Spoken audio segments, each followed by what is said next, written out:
Howdy, stranger. What do you have? Howdy. How about a shot of whiskey to settle the dust? Here you go, young fella. I ain't ever seen you in here before. Reckon not. I'm just passing through. On your way to where? Damned if I know. Oh, well, it ain't none of my business. I was just making conversation.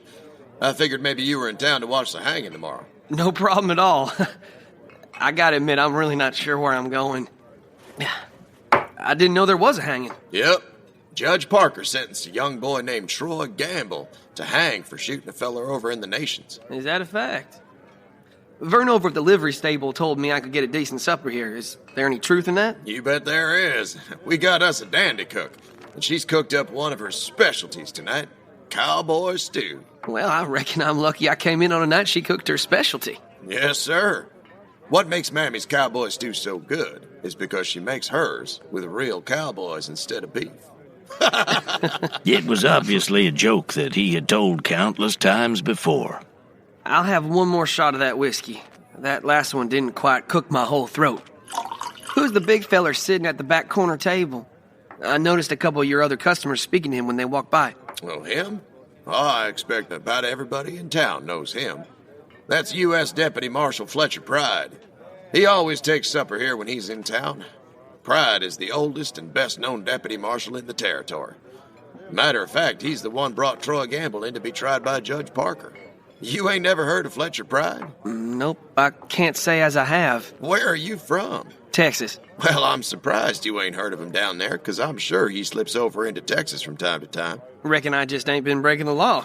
Reckon not. Well, set yourself down at a table, and I'll tell Mammy to bring you a plate. Picturing Mammy as a rather large woman, Will was surprised when a small, fragile-looking woman with stringy gray hair brought him a plate heaped high with stew. 2 thick slices of bread rested on top. Was you the one wanting to eat, young feller? Yes, ma'am. Well, there you go. I'll bring you some coffee. She returned shortly with a large cup of coffee. Will continued his assault on the cowboy stew with no notion that his peaceful supper was about to be interrupted. 3 riders pulled up to the hitching rail of the Morning Glory, dismounted, and looped their reins over the rail loosely in the event they might find it necessary to make a hasty departure. Orville Gamble looked nervously at his father. How are we gonna do this, Paul? Are we just gonna walk in and kill him? No, damn it. I want him to know why we killed him and who it was done it. So don't neither one of you pull a trigger till I start the shooting. Let's go have a visit with Deputy Fletcher Pride, boys. He stepped up on the narrow porch. Busy working on his supper, Will paid little attention to the 3 men who walked through the bat-wing doors of the saloon.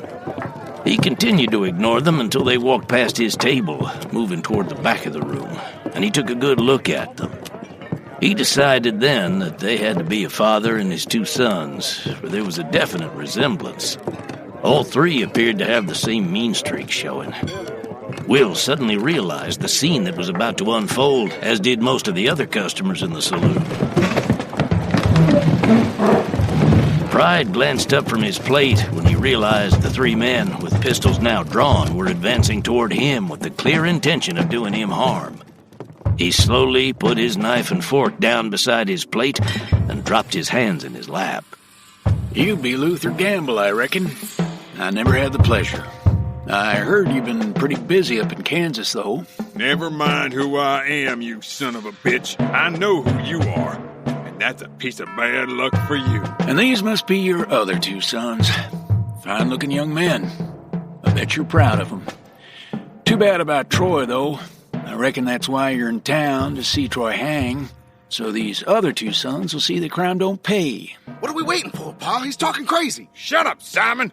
He's trying to talk his way out of the grave. That ain't gonna work, lawman. It's eye for an eye.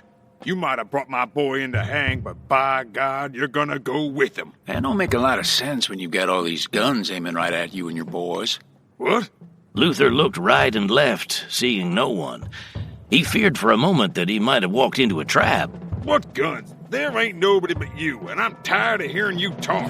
Maybe you better listen to what he's telling you. Startled, Orville reacted immediately and spun around. His bullet tearing a chunk out of the table Will had taken cover behind. Before he had time for a second shot, a bullet from Will's .44 smashed into his chest, driving him several steps backward to collapse on his back. Before Luther could react, a bullet from the .44 in Pride's lap cut him down. Caught in the confusion that had suddenly exploded, Simon Gamble couldn't decide which gun was the most critical. He turned to shoot at Will, only to be cut down by a second bullet from Pride. You all right, partner? You didn't get hit, did you? No. But I lost half my supper when I turned the table over. We'd better check these fellers. Make sure there ain't no more bite in them. It took only a minute to determine there was no longer any threat from Gamble and his sons. Best just let them lay. Pride kicked their weapons out of their reach. Then he looked toward Gus, who had just surfaced from behind the bar. Gus, send somebody over to get Doc Peters. Bringing his attention back to Will again, he extended his hand. Partner, I'm sure glad you joined the party. I was in a tight spot there, and I doubt I could have got out of it without at least one of them putting a bullet in me. Are you one of the deputies from up Kansas way? I heard a couple of you fellers might be here for the hanging. No, I ain't no deputy. I just came in to get a drink and some supper. Well, I'll be. You ain't a lawman? No. If that don't beat all. Then I reckon I really owe you my thanks. Hell, everybody else ran out the door. Pride was interested to find out more about this good Samaritan with a gun, so he questioned Will so intensely that Will was driven to ask a question of his own. Are you thinking I'm an outlaw or something? Well, no, I ain't, but since you brought it up, are you wanted for a crime somewhere? No, I'm not. Unless you're fixing to arrest me for shooting that feller just now. Practice a lot with that Colt, do you? I don't reckon I practiced with it at all. Shoot a snake with it now and again, but that's about all. Well, now you shot a man with it. How do you feel about that? I don't know how I feel about it. About the same as shooting a snake, I reckon. To tell you the truth, I hadn't thought much about it one way or the other. I didn't go to kill anybody, but the feller shot at me, so I shot back. You consider working for the U.S. Marshal Service? I'm sure as hell never thought about being a lawman. I don't know anything about it. Now, you don't worry about that. We'll take care of that.